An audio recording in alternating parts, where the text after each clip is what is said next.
CCTV ফুটেজের মাধ্যমে Rudi যে দীপাকে গুলি করেছে সেটা জানতে পারলো সোনার রূপা। হ্যাঁ বন্ধুরা, এমনটাই দেখতে পাবো আমরা অনুরাগের ছোঁয়া ধারাবাহিকের আগামী পর্বগুলোতে। অনেক কষ্ট করেই দীপা উর্মিকে রুডি ও কুন্তলার হাত থেকে বাঁচিয়ে আনে। উর্মিকে যখন জীবিত অবস্থায় দেখতে পায় তখন সকলেই খুব খুশি হয়ে যায়। সকলেই তখন দীপাকে ধন্যবাদ জানায়। শুধুমাত্র আজকে দীপার কারণেই উর্মিকে বাঁচাতে পেরেছে। উর্মি যে ভুল করেছে তারপরেও দীপা যে উর্মিকে বাঁচিয়ে এনেছে, এতে করে সবাই খুব খুশি হয়ে যায়।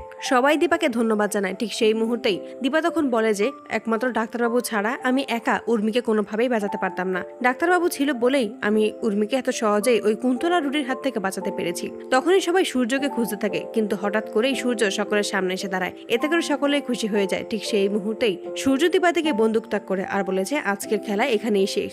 দীপা তখন বলে যে ডাক্তারবাবু আপনি ভুল করছেন, আমি আপনার দীপা, আপনি এই বন্দুকটা নিচে নামান। কিন্তু সূর্য কোনো কথাই শুনতে চায় না। সবাই মিলে যখন সূর্যকে গুলি করতে বারণ করে, সূর্য কোনো কথা কানে না নিয়েই দীপার উপর গুলি চালিয়ে দেয়। হঠাৎ করেই সূর্য দীপা বলে ডেকে উঠলে রূপা তখন সূর্যের সামনে এসে দাঁড়ায় আর বলে যে তুমি মাকে মেরে ফেললে, এটা তুমি কেন করলে? সোনা তখন বলে তুমি এটা কেন করলে বাবা, তুমি কেন মাকে মেরে ফেললে?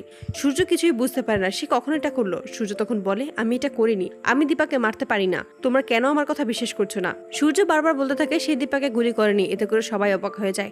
সূর্য হঠাৎ করেই মিথ্যে কথা কেন বলছে কেউ কিছুই বুঝতে পারে না। সোনা তখন বলে তুমি আমাদের সবার চোখের সামনেই মাকে গুলি করেছো। সূর্য তখন বলে যে আমি সত্যি এই গুলিটা করিনি, আমাকে বিশ্বাস করো তোমরা, আমি সত্যি কথাই বলছি, আমি কেন আমার দীপাকে গুলি করতে যাব?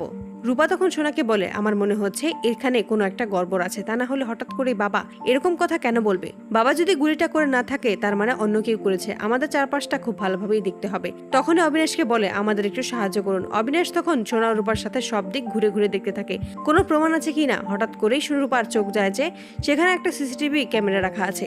তখনই অবিনাশের সাহায্যে সেই সিসিটিভি ক্যামেরার ফুটেজ চেক করতে যায় এবং সেখানে গিয়ে দেখতে পায় যে আড়াল থেকেই সূর্য গুলি করার আগেই দীপাকে গুলি করেছে ওই রুডি। রূপা তখন বলে আমি আগেই সন্দেহ করেছিলাম, বাবা যেহেতু বলছে বাবা গুলি করেনি তার মানে নিশ্চয়ই অন্য কেউ গুলি করেছে। আমি এখন বুঝতে পারছি ওই রুডি আড়াল থেকেই মায়ের ওপর গুলি করেছে। যেভাবেই হোক মাকে আমাদের বাঁচাতেই হবে আর বাবাকে জেলে নেওয়ার হাত থেকে আটকাতেই হবে। তো বন্ধুরা তোমরা এটাই তো চাও জন্য এভাবেই সিসিটিভি ফুটেজের মাধ্যমেই দীপাকে যে গুলি করেছে রুডি, সূর্য যে নির্দোষ সেটা যেন জানতে পারে সোনা রূপা কমেন্টে জানাও। আর নিয়মিত আপডেট পেতে আমাদের চ্যানেলটি এক্ষুনি সাবস্ক্রাইব করে পাশে থাকো। ধন্যবাদ।